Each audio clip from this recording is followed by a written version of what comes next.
요양원에 모셨더니 멍이 생겼다. 병원비 수백만 원도 나라에서 돌려준다는 사실 아무도 안 알려줬다. 저는 지금도 그날 전화를 받던 순간을 잊을 수가 없어요. 핸드폰 화면에 요양원 번호가 뜨는 순간 심장이 쿵 내려앉았고요.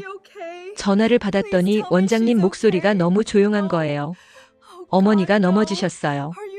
딱 그 말 한마디였는데요. 저는 그때 뭔가 이상하다는 걸 직감했어요. 어머니는 넘어지셨다는데 왜 원장님 목소리에 죄책감이 묻어나는 건지. 부랴부랴 달려갔더니 어머니 팔뚝에 멍이 있는 거예요. 그것도 한두 군데가 아니라 손목부터 팔꿈치까지 선명하게 멍들이 줄줄이 있는 거예요. 넘어져서 생기는 멍이 아니었어요. 누군가한테 잡혀서 아니면 맞아서 생기는 그런 멍이었거든요. 저는 그 자리에서 손이 떨렸어요. 어머니한테 물어봤죠. 어머니, 이게 어떻게 된 거예요? 어머니는 눈을 피하셨어요. 치매가 오셔서 말씀을 잘 못하시는데 눈빛이 달랐어요. 무서운 눈빛이었어요. 그날부터 제 삶이 완전히 바뀌었거든요. 그리고 그 과정에서 저는 정말 놀라운 사실을 하나 알게 됐어요. 우리가 병원비로 쓴 수백만 원을 나라에서 돌려받을 수 있다는 거였어요. 지금 이 영상 끝까지 보시면 어떻게 신고하고 어떻게 법적으로 싸우고 그리고 어떻게 돈을 돌려받는지까지 다 알려드릴게요. 혹시 지금 요양원에 부모님을 모시고 계신 분 아니면 앞으로 모실 계획이신 분 이 영상 꼭 끝까지 보셔야 해요. 그리고 오늘 영상이 도움이 됐다면 구독 살짝 눌러주시면 정말 감사하겠습니다. 꽉 찬 시니어 정보 지금 시작할게요. 저희 어머니는 올해 83이세요. 아버지가 2019년에 먼저 돌아가시고 나서 어머니 혼자 경기도 구리시 아파트에 사셨거든요. 처음엔 혼자서도 잘 지내셨어요. 밥도 해 드시고 복지관도 다니시고 이웃 어르신들이랑 화투도 치시고요. 그런데 2022년 가을부터 조금씩 이상한 일들이 생기기 시작했어요. 가스를 켜놓고 나가신다거나 약을 2번 드신다거나 저한테 같은 전화를 하루에 5번씩 하신다거나요. 병원에 모시고 갔더니 초기 치매 판정을 받으셨어요. 저는 직장을 다니고 있었고요. 남편도 있고 애들도 있었거든요. 어머니를 집에 모시고 싶었지만 현실적으로 너무 힘들었어요. 혼자 계시면 위험하고 그렇다고 직장을 그만둘 수도 없었고요. 결국 2023년 초에 어머니를 요양원에 모시게 됐어요. 처음엔 정말 좋아 보였거든요. 원장님도 친절하고 요양보호사분들도 웃으면서 반겨주시고요.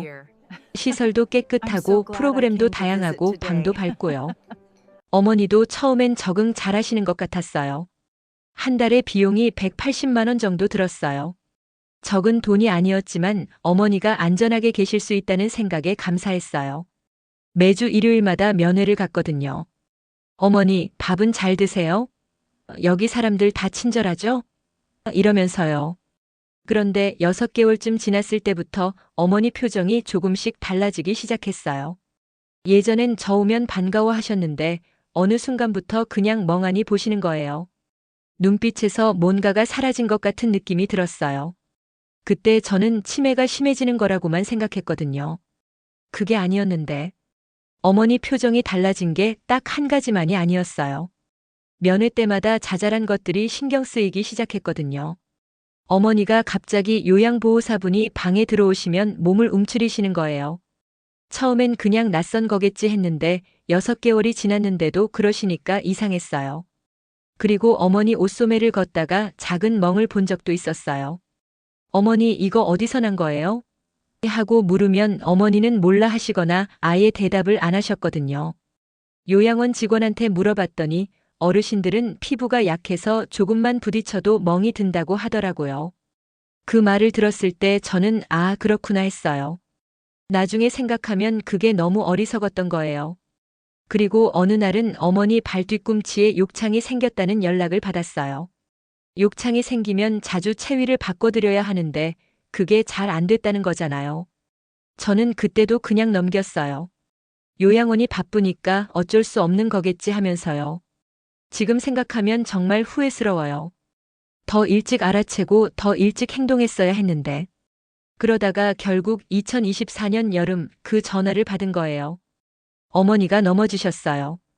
달려갔더니 어머니가 침대에 누워 계신데 팔뚝멍이 보이는 거예요. 저는 원장님을 불렀어요. 이게 어떻게 된 거냐고요. 원장님은 다른 어르신이랑 부딪히셨어요. 치매 어르신들은 가끔 그런 일이 있어요라고 하셨어요. 그 말이 뭔가 이상했어요. 제가 어머니 손목을 보니까 손목 쪽에도 작은 멍이 있었거든요. 손목 멍은 부딪혀서 나오는 게 아니에요. 누가 잡았을 때 나오는 거거든요. 저는 그 자리에서 CCTV를 보여달라고 했어요. 그랬더니 원장님이 개인정보보호법 때문에 함부로 보여드리기 어렵다고 하시는 거예요. 그 순간 머릿속이 하얘졌어요. 집에 돌아와서 인터넷을 검색했더니 요양원 학대가 생각보다 훨씬 흔한 일이라는 게 나오는 거예요. 보건복지부 통계에 따르면 2023년 한 해에만 노인학대 신고가 21,936건이 접수됐고요. 그중에 학대로 판정된 건 7,025건이었거든요. 신체적 학대가 4,541건으로 가장 많았고요. 요양시설 내 학대도 679건이나 됐어요. 그 숫자들이 눈에 들어오는 순간 저는 손이 떨렸어요. 혹시 어머니가 그 숫자 중에 하나가 된 건 아닐까 하는 생각이 드는 거예요. 그날 밤 저는 잠을 한숨도 못 잤어요. 다음 날 저는 요양원에 다시 갔어요. 이번엔 남편도 같이 갔거든요. CCTV를 공식적으로 요청했어요. 원장님은 법적 절차를 밟아야 한다고 하면서 사실상 거부했어요. 저는 그날 노인보호 전문기관에 전화를 했어요. 전화번호는 1577-1389예요. 24시간 운영하는 노인학대 신고 전화거든요. 신고를 하고 나서 조사가 시작됐어요. 그런데 문제는 그 다음부터였어요. 요양원 측에서 갑자기 어머니 면회를 제한하기 시작한 거예요. 조사 기간에는 면회가 어렵다는 거였는데요. 나중에 알고 보니 그건 불법이었어요. 노인복지법상 정당한 이유 없이 면회를 제한하는 건 금지되어 있거든요. 그리고 요양원에서 주변 다른 어르신 가족들한테 연락을 돌리기 시작한 거예요. 저희 요양원 이미지를 망치는 민원이 들어왔다는 식으로요. 저는 완전히 혼자 싸우는 기분이었어요. 신고는 했는데 조사는 느리고 요양원은 버티고 어머니는 거기 갇혀 계시고요. 가장 힘들었던 건 주변에서 그냥 다른 요양원으로 옮기면 되지 않냐는 말이었어요. 제가 원하는 건 그게 아니었어요. 책임지는 사람이 나와야 하고 다시는 이런 일이 생기면 안 된다는 거였거든요. 그런데 아무도 제 편이 없는 것 같아서 그 시간이 정말 힘들었어요. 그런데 신고한 지 2주쯤 지났을 때 노인보호전문기관 담당자분이 연락을 주셨어요. CCTV 분석 결과 어머니가 요양보호사한테 팔을 잡혀 끌려가는 장면이 포착됐다는 거였어요. 저는 그 말을 듣는 순간 눈물이 쏟아졌어요. 제가 느꼈던 게 맞았던 거였거든요. 담당자분이 저한테 이런 말씀을 해주셨어요. 어머니의 경우 노인복지법 제39조 2구에 해당하는 신체적 학대에 해당합니다. 경찰에 형사고소도 가능하고요. 구청에 행정처분 요청도 할 수 있어요. 저는 그때부터 제대로 싸우기 시작했어요. 경찰에 고소장을 접수했고 구청에도 행정처분 요청 공문을 넣었어요.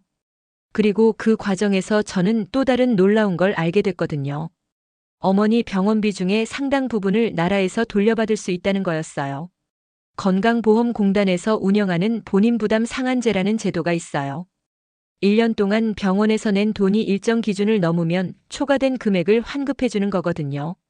어머니는 그의 병원비가 워낙 많이 나왔기 때문에 환급 대상이 되는 거였어요. 그런데 이게 자동으로 신청되는 게 아니거든요. 직접 신청해야 받을 수 있는 거예요. 몰라서 못 받는 분들이 정말 많다고 하더라고요.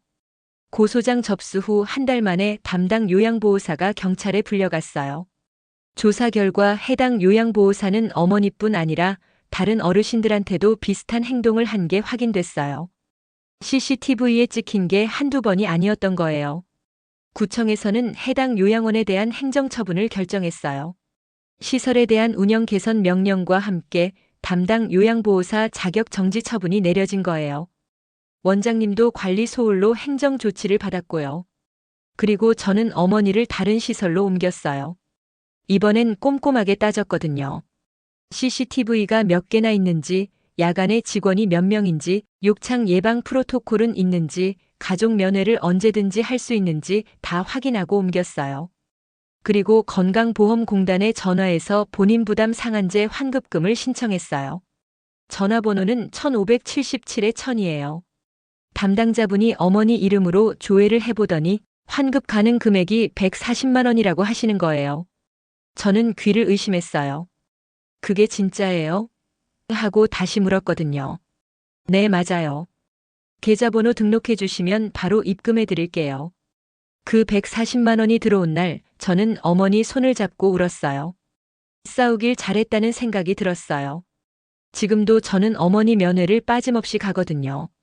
그런데 이젠 전과 다르게 가요. 눈을 더 크게 뜨고 봐요.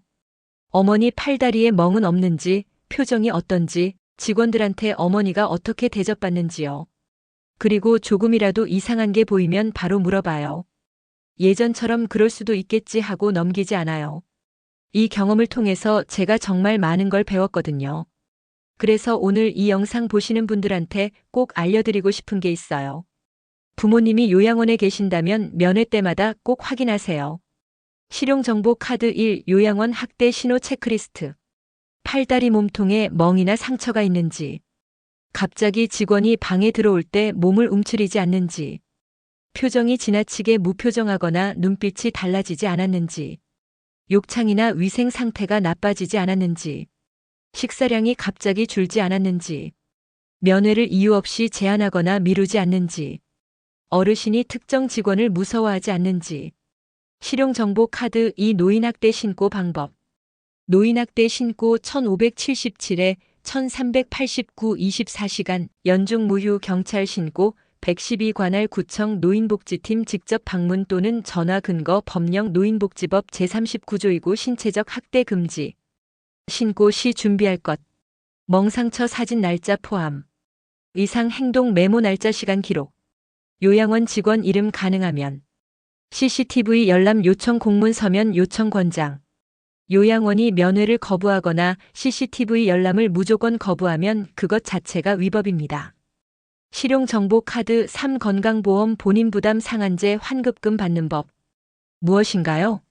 1년 동안 병원 약국에서 낸 본인 부담금이 소득 기준별 상한액을 초과하면 초과분을 국민건강보험공단에서 환급해주는 제도예요.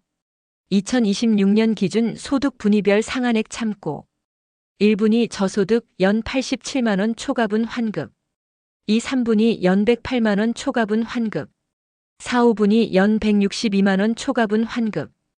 6, 7분위 연 303만 원 초과분 환급. 8분위 연 413만 원 초과분 환급. 9분위 연 497만 원 초과분 환급. 10분위 고소득 연 798만 원 초과분 환급. 신청 방법. 1. 1577-1000국민건강보험공단 콜센터. 2. www.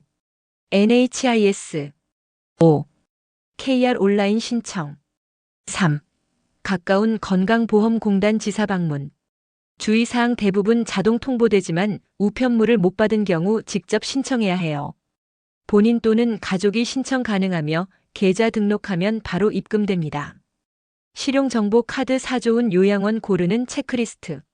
CCTV 설치 위치와 개수 확인. 화장실 침실 제외 공용공간 필수 야간 근무 직원 수 확인. 어르신 10명당 1명 이상 권장 요양보호사 1인당 담당 어르신 수 확인. 욕창 예방 프로토콜 문서 요청. 가족 면회 시간 제한 없는지 확인. 장기요양기관 평가 등급 확인. 노인장기요양보험 사이트 www.